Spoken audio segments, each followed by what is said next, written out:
Classic chicken curry, a delightful onion-free surprise. How lovely does this classic chicken curry look? You won't believe there's not a single onion in this dish. Yes, you heard that right. No onions. But don't just take my word for it. Stick around and watch how this beauty comes together. This recipe makes a family-sized portion, easily feeding 8 adults. Welcome back to Burmawala Kitchen. Let's begin by seasoning 1.5 kilograms of chicken with a delightful mix of dry spices. 1 tablespoon each of salt, garlic powder and ginger powder. 2 tablespoons of Kashmiri red chili powder. 3 tablespoons of dhania jeera. A teaspoon of turmeric powder and half a teaspoon of regular red chili powder. Give it all a thorough mix.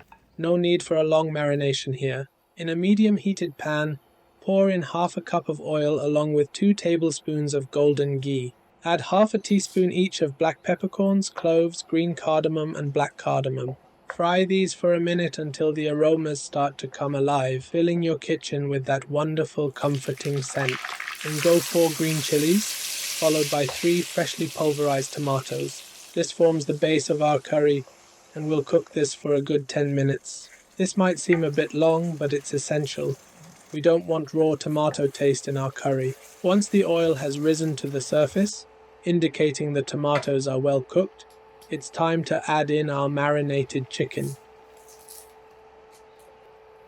Fry the chicken in the tomato and oil base, ensuring it's seared well. This step, which takes about 5 minutes, helps lock in all the juices and infuse the meat with the rich flavors of the spices.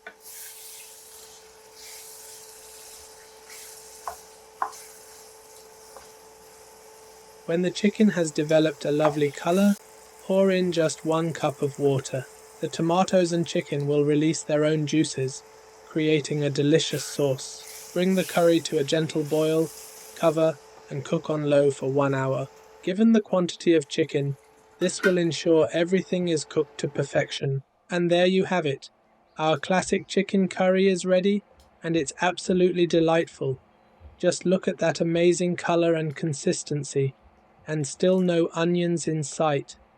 We'll finish it off, as always, with a garnish of fresh green coriander, the ultimate finishing touch.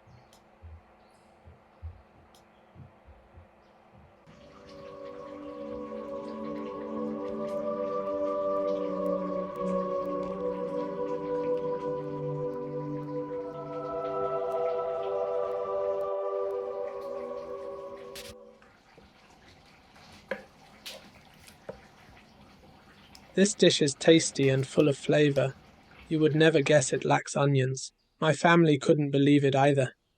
I didn't tell them until after they raved about how much they loved it. They were shocked to learn only tomatoes formed the base. Let's admire this delightful dish from all angles. Look at that consistency, perfect for serving with freshly fluffy basmati rice. This curry can easily feed a family of 8 or even more. And it freezes wonderfully too. Just reheat in the microwave in a Pyrex bowl. Thank you for joining us again. Let me know what you'd like me to cook next. Happy cooking!